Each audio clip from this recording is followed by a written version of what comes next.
Okay, welcome to the 40th lecture. So, we have been discussing about the gyroscopic problem. So, in that case again few days back I have shown you one YouTube video in which you have seen that the earth is precessing about certain axis, the axis which is lying toward the this is perpendicular. So, what is happening actually that earth is moving toward the sun, okay, and it is inclined on its axis. So, let us say that this is earth and it is inclined like this.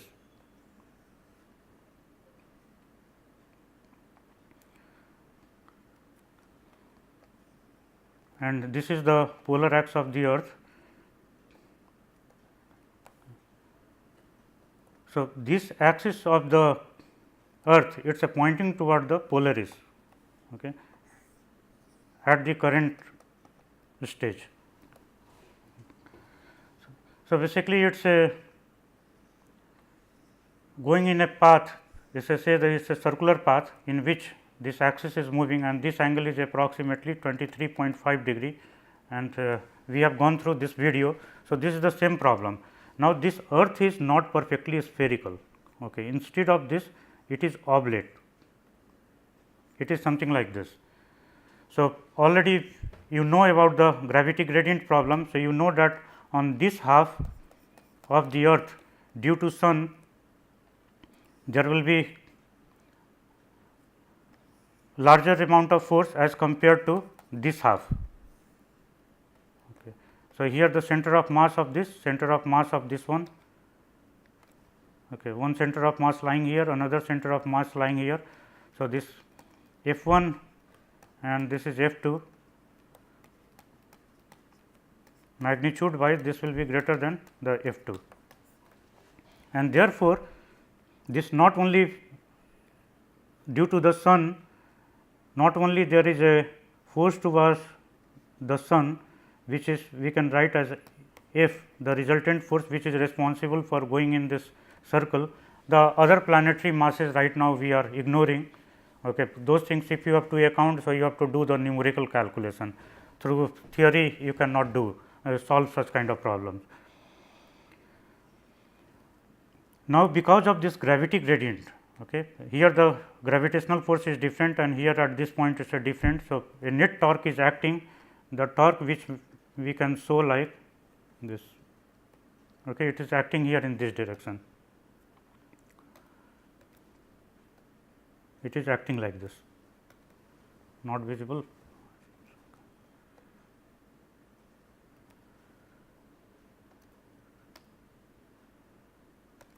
Okay, this torque is acting about.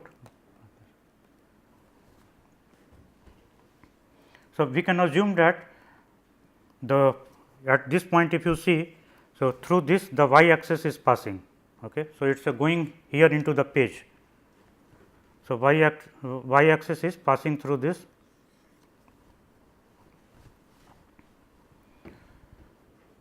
So, this is your x axis, this is the z axis of the earth. Now, we can solve this problem. So, what is the question here? The question is to determine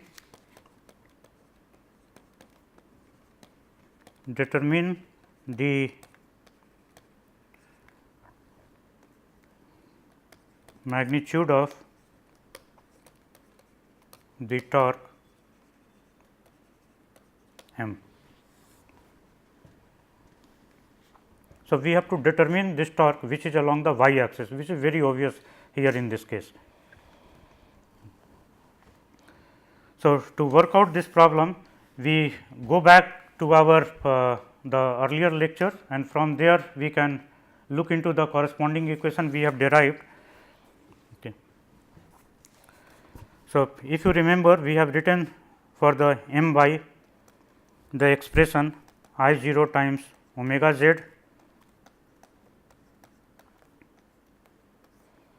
I times psi dot cos theta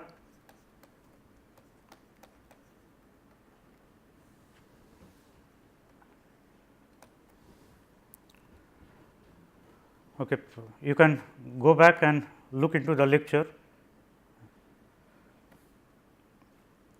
So, there is a small wobbling of the, say, once the earth polar axis is rotating in this precession this circle.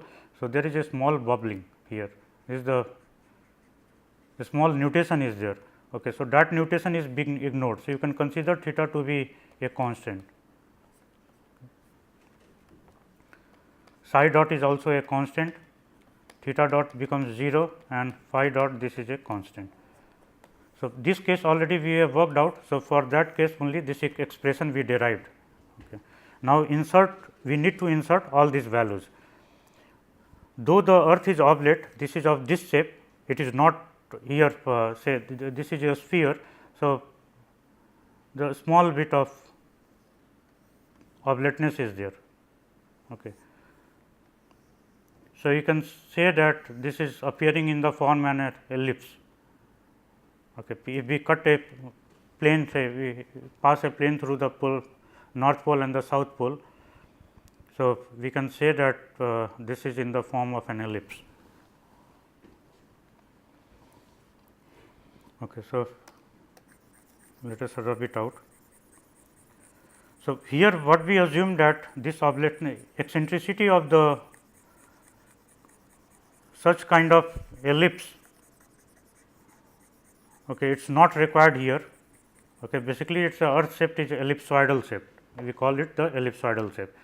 So, what we assume here that I 0 this is nearly equal to I, okay, so that the whole case gets simplified.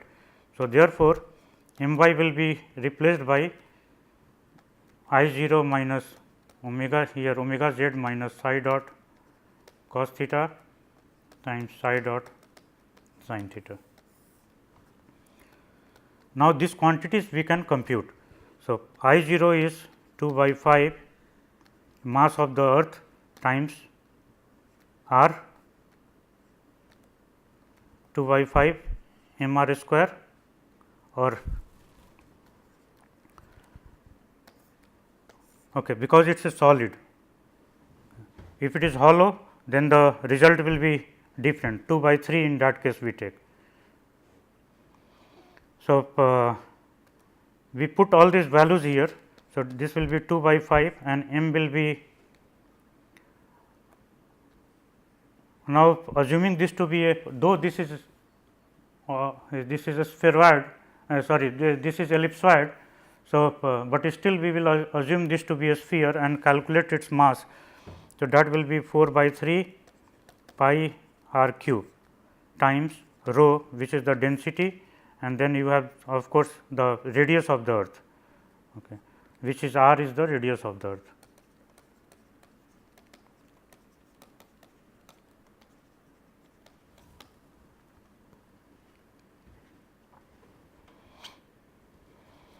So, r square, here r square term will be not there, this goes into the I 0.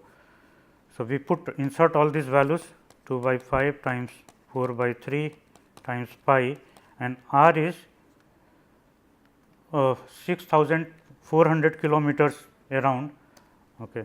So, 6,374 is the right value, but here we write it 6,370 kilometers. So, this is 10 to the power 3. Okay.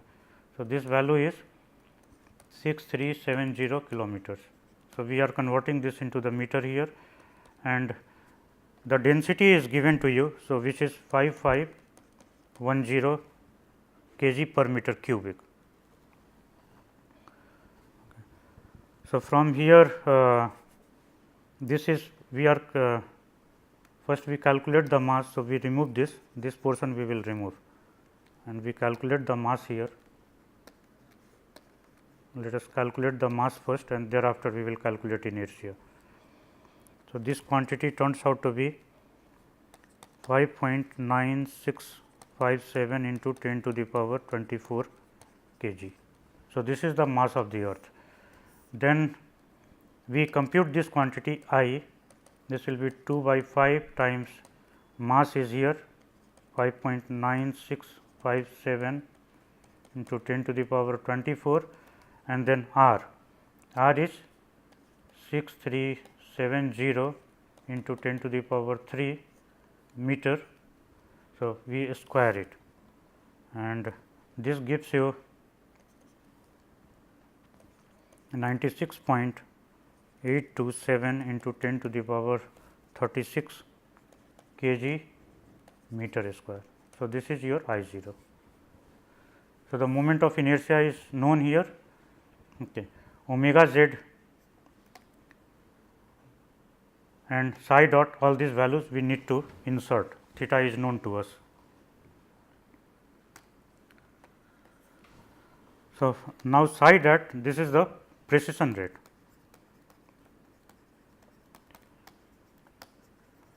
So, it is known that the polar axis of the earth, it is a going in this circle, okay. This is the north pole of the earth, okay. So, it is a going in this circle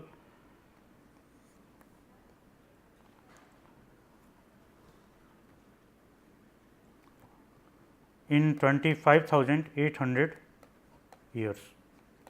So, it will complete this circle in 25,800 years. So, that quantity is known to us.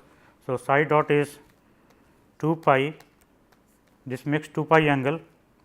So, 25800 into 365, we convert into day and then into hours and then into seconds.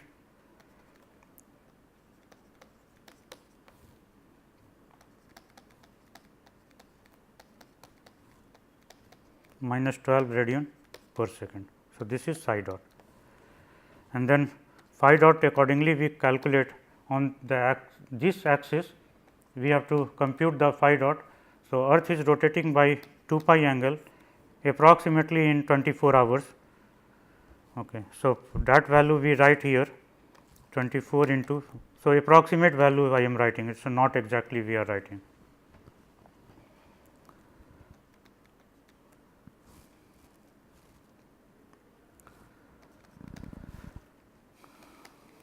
Two 272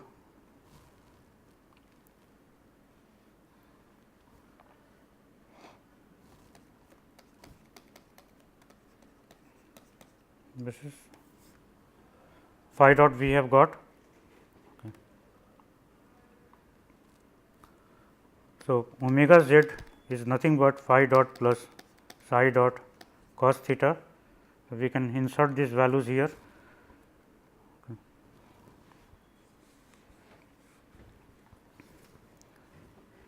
Okay, so, going back on the previous page,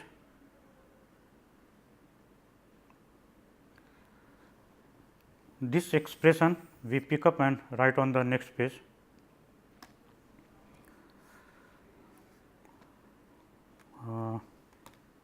This is m y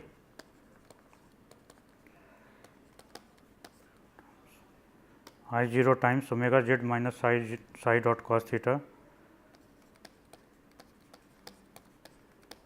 theta and then multiplied by psi dot sin theta,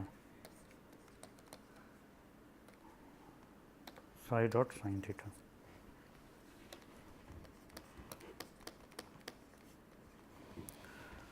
Okay, so, omega z is the quantity here, phi dot plus psi dot cos theta, and from there then the psi dot cos theta gets subtracted. So, these two cancel out, leaving us, and of course, we have to multiply this term also. So, psi dot sin theta. So, this gives I 0 times phi dot times psi dot sin theta. Insert all the values which we have computed here. So, m by this will be I 0, we have computed here 96.827, 96.827 10 to the power 36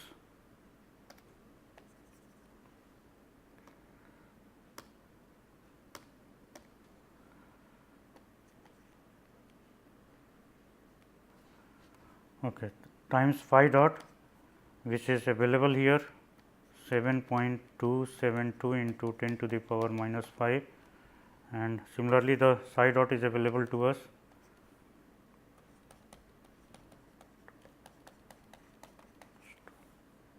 Okay. So, that gives us 21.63 into 10 to the power 21. Now, of course, you need to insert this value theta equal to 23.5 degree approximately. So, it Newton meter. So, this is the torque about the y axis, enormous torque.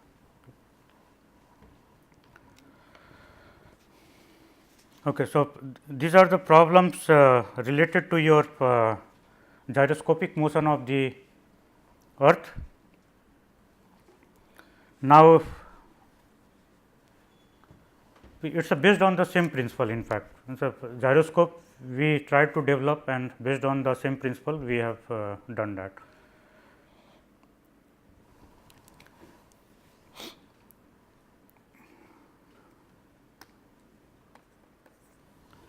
We do some more problems.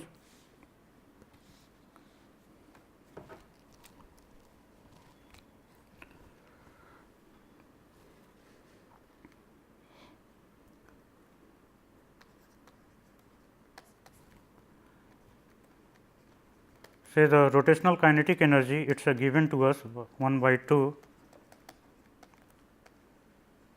omega x square plus 34 omega y square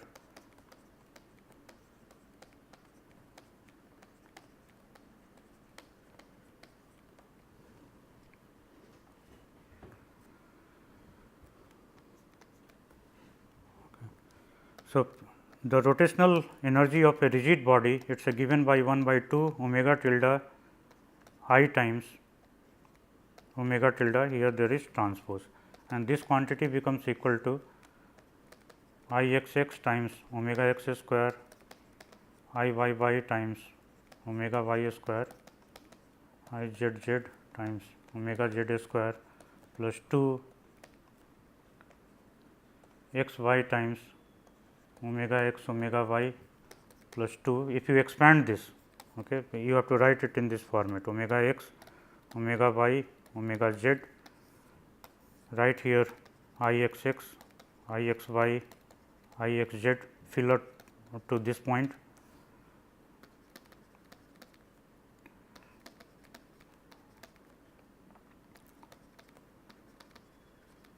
Okay, here also write omega x omega y omega z, multiply it. So, this will yield you this.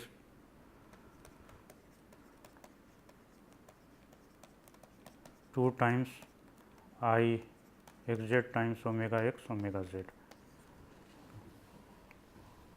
So, this is the rotational energy of the system. Now, here in this case, this is the problem we are discussing. What we need to do? Question is a determine the principal moments of inertia.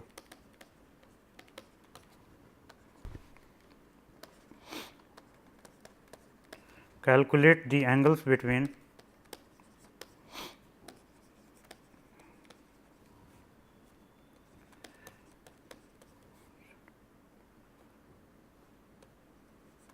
So, this is the body axis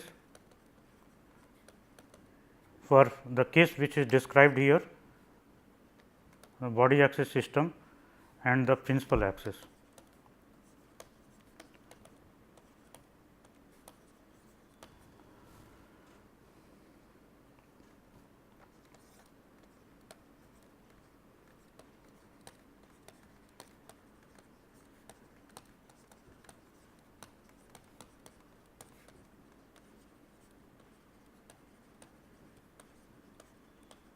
Calculate the magnitude of the angular momentum.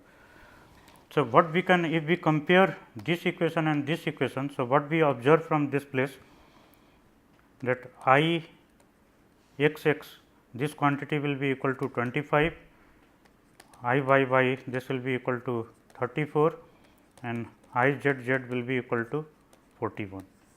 So, these are the diagonal elements here, okay, this and this. What about the off diagonal terms? So, in the off diagonal terms, if you look for the I x y, so here this quantity is there. So, 2 times I x y, if you compare this is minus 24. So, this implies I x y this equal to minus 12. Then we can compute the other quantities I x z, there is no term related to I x z, also I y z. So, I x z this equal to 0 and I y z similarly this is set to 0. So, this completes your description of the inertia matrix. So, your inertia matrix now it looks like, okay, we will do in the next page.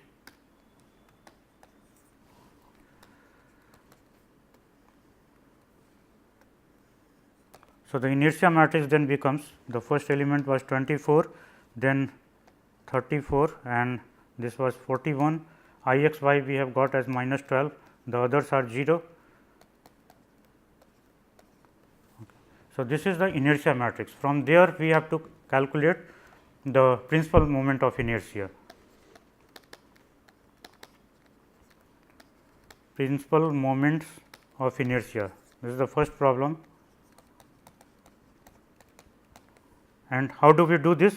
Basically, you have to find out the eigenvalues of that while discussing the rigid body attitude dynamics. So, I have discussed that in details. So, just as an example, I am solving it here. So, we have to solve it for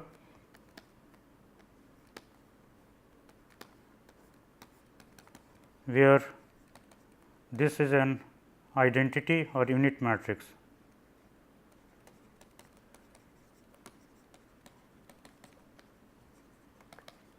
Okay.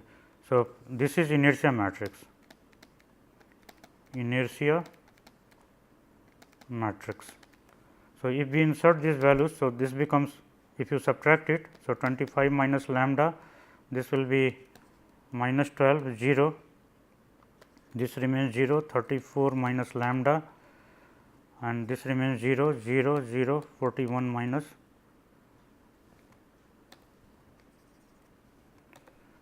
41 minus lambda. So, if we have to take determinant of this and set it to 0 and solve this. So, this will yield us 25 minus 4 times 34 minus lambda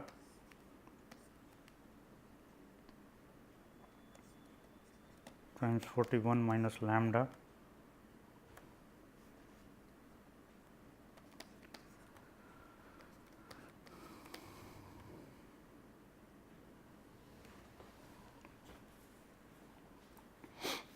here minus 12 it is missing. So, we need to put here minus 12. Okay. Then we have to, the other term, this term related to this will be 0. So, we have to work out only for this. So, this is minus 12.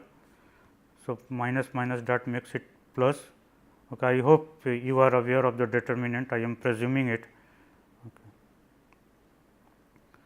So, that becomes 12 times 41 minus lambda minus 0.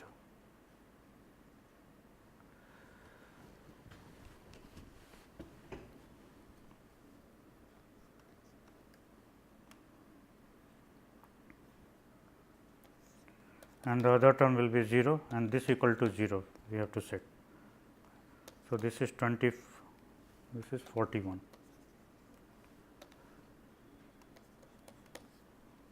So, this is 25 minus lambda, 34 minus lambda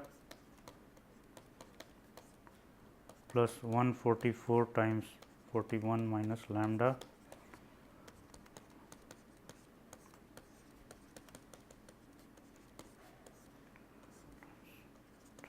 minus lambda plus 144, okay, this equal to 0, and if we solve this. So, lambda equal to 41, one is the very obvious result, the other one this polynomial you need to expand and work out. Okay.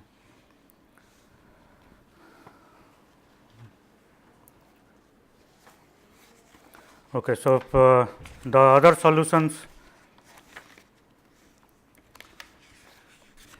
I did it again. I have not done any manual work in this. I just used MATLAB to work out all these solutions.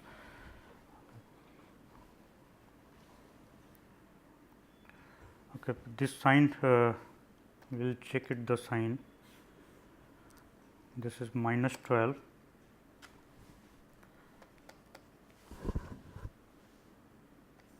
Minus 12 times minus 12 into 41 minus lambda, this 41 minus lambda. So, here it should be a minus sign, this will be a minus sign.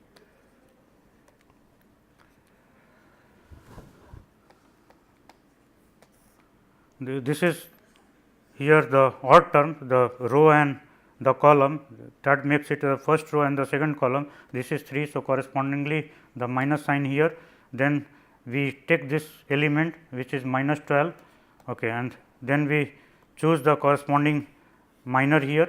So, this is minus 12 times this one, minus 12 this row and this row, the corresponding one.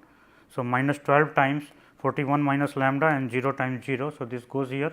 So, that makes it minus minus plus and here minus. So, this is total minus. So, there we should have minus here in this place, and then we need to solve this part. So, by solving I have got this part once we work it out. So, for that lambda turns out to be 42.32.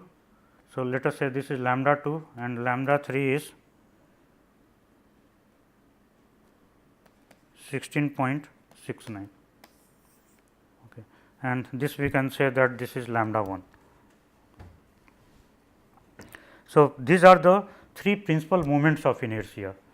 The quantities we have got earlier, these are not principal moments of inertia, okay. These are just the diagonal terms here, okay, but not the principal moments of inertia.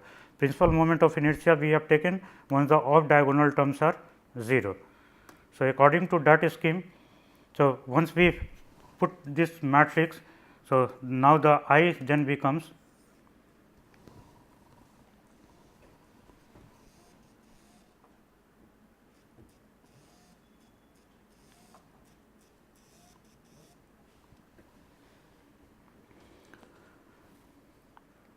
so this is 41. There are 3 terms here. So, 42.32 and 16.69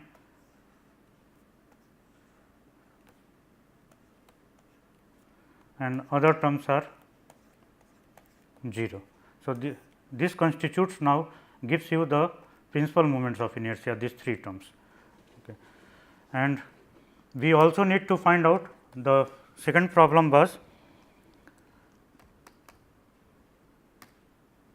calculate the angles between the x, y, z axis and the principal axis directions, okay.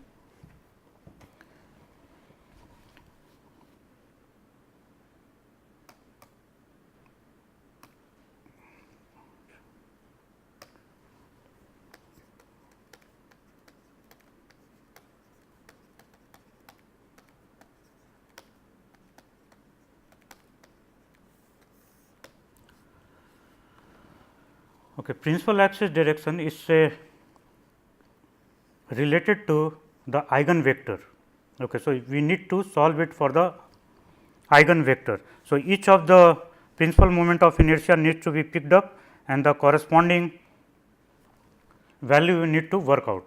So, what you need to do, that here there was the first term we have written as 25, this was 25, then 34, 41, minus 12, 0, 0, 0 and here minus 12. Okay.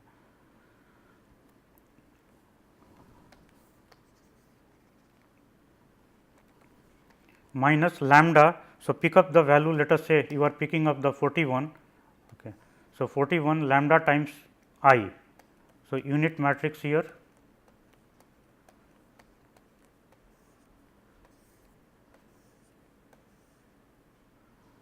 and let us say that the corresponding angles, you have the current axis in which this moment of inertia, these terms are described. So, let us say this is x, y and z, and according to the same scheme you have written I x x and so on, and thereafter let us assume that this is your I 1, I 2, I 3, the principal axis direction. Okay. So, the corresponding angle for this is alpha 1, this is beta 1, and this angle from the z axis this is gamma 1. Similarly, for the y axis and z axis, from the this is for the I 1, I 2, similarly you can orient with respect to x y z axis. So, this alpha 1, beta 1, gamma 1, that gives you the eigenvector. Okay. So, here let us say that the corresponding eigenvector you are writing as x 1, x 2 and x 3, then you need to solve for this. So, this also I have not done any manual calculation, you just need to find out the eigenvalues in the MATLAB. Once you have this matrix, okay. So, this matrix if you pick up, okay, say let us say this is the A matrix or this is the I matrix already we have defined. So, in the MATLAB you can give the command like the 25 minus 12 0 minus 12 34 0 and this is semicolon here 0 0 41. Okay. If you give eigen I, so this will list you the eigenvalues. Okay. The 3 eigenvalues we have written on the previous page. So, these 2 here and 1 here in this place. So, lambda 1 is 41. So, these are the 3 eigenvalues that you will get using these commands.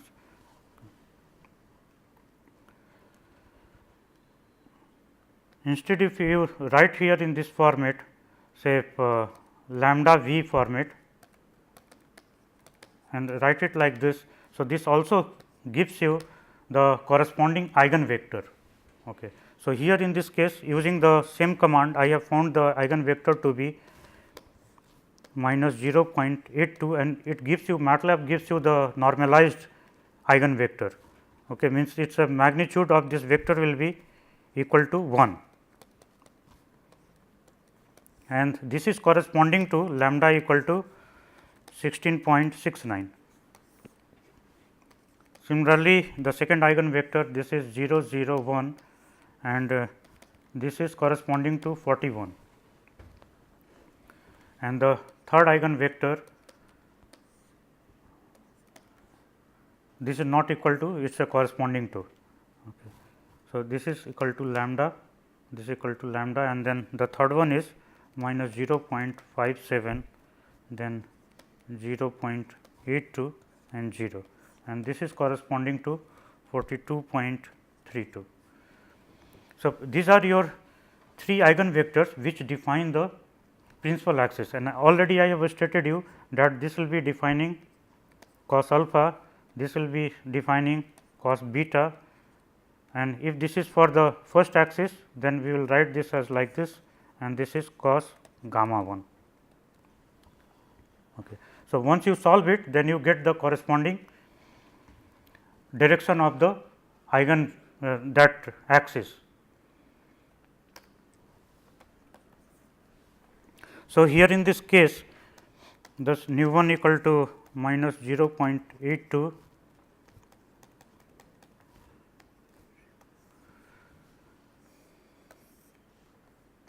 So, this is somewhere located in, if you see if we have this x axis here, y axis and z axis vertically up. So, you can see that this quantity is negative, this quantity is negative, okay. And this is corresponding to cos alpha 1, this is corresponding to cos beta 1 and this is corresponding to cos gamma 1. So, this is the location of the first axis. So, where it is located.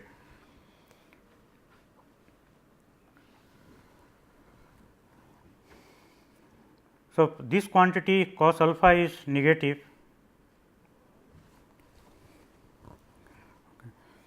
So, this point is located in third quadrant.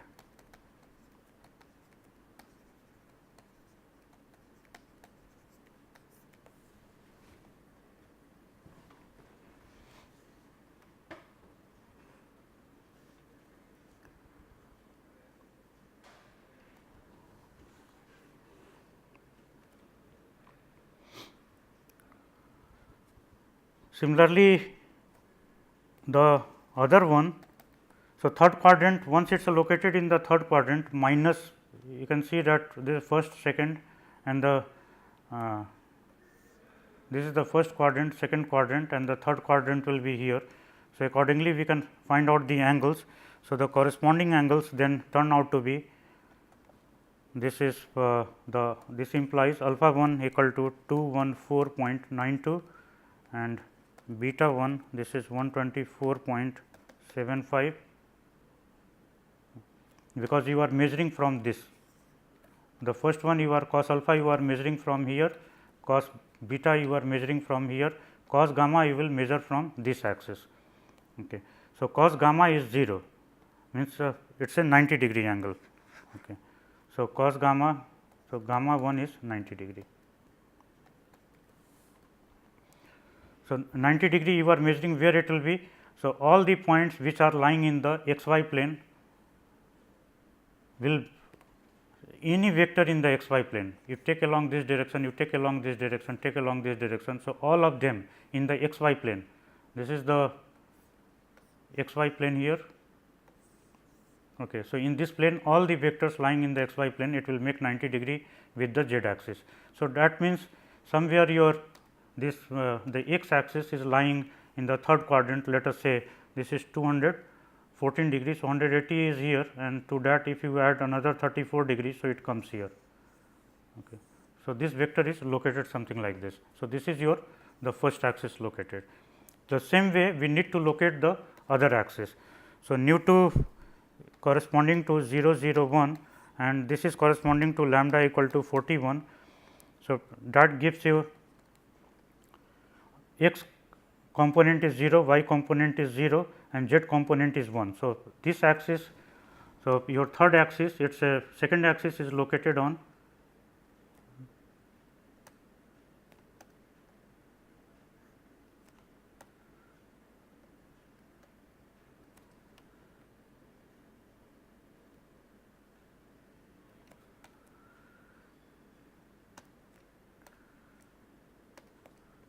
okay, second axis is according to this, it is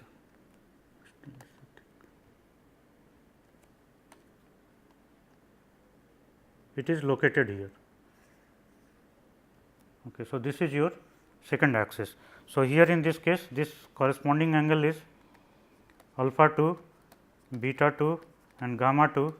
This is your 90 degree, 90 degree and this is 1. So, this corresponds to 0. Okay. So, with the x and y axis, this direction makes 90 degree angle, that is very obvious, and 0.57, 0.82 and 0. So, this will correspond to alpha 3 equal to 124.75 and beta 3 equal to 34.9 and gamma 3 equal to 90 degree. And where it is lying, this is lying in the x is negative, y is positive and z is 0. So, it is lying in the second quadrant. Okay. So, it is a very obvious, once you have got these two directions. So, the third direction must be perpendicular to both of them. So, the third direction somewhere it will be located in the second quadrant like this. So, 1 2 and this is 3. Now, we have to look into the order also. So, it should go in a proper order, it should not be arbitrary. If you are writing this as the first axis and then the second axis. So, the third axis, putting it like this 1 2 and 3, it should come out. Okay, it should be in other direction. So, we can exchange the direction, we can write rather this as the 3 and we can write this as the 2. and or either we can write this as 1. So, just changing the notation here. So, if we write it as 1, this as 2 and this as 3. So, this makes the proper sense that we have this is the right hand triad. Okay. This is the right handed system. So, this part and this part, that makes you the right handed system. This is 1, this is 2 and 3. Okay. So, according to the right hand rule, this is complete. And it depends on you how do we designate it. You can also write this axis as the 1, then you can write this as the 2 and then this becomes 3. So, it totally depends on you how you want to represent this. Okay, so, this completes this particular part, then the last part is remaining.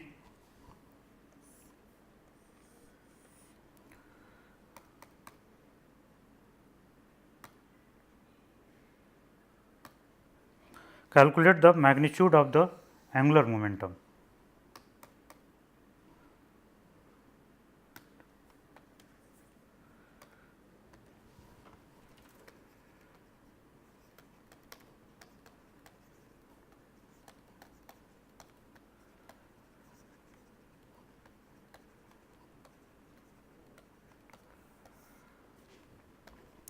So, obviously, each vector magnitude, this will be given by I 1 times,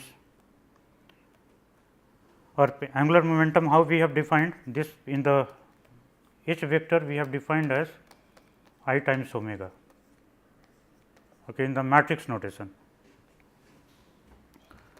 Okay, so, you can utilize that information because the I matrix was already known to you, and here omega x, omega y and omega z. This was 25 minus 12 0 and minus 12, this was 34 41 0 0 0.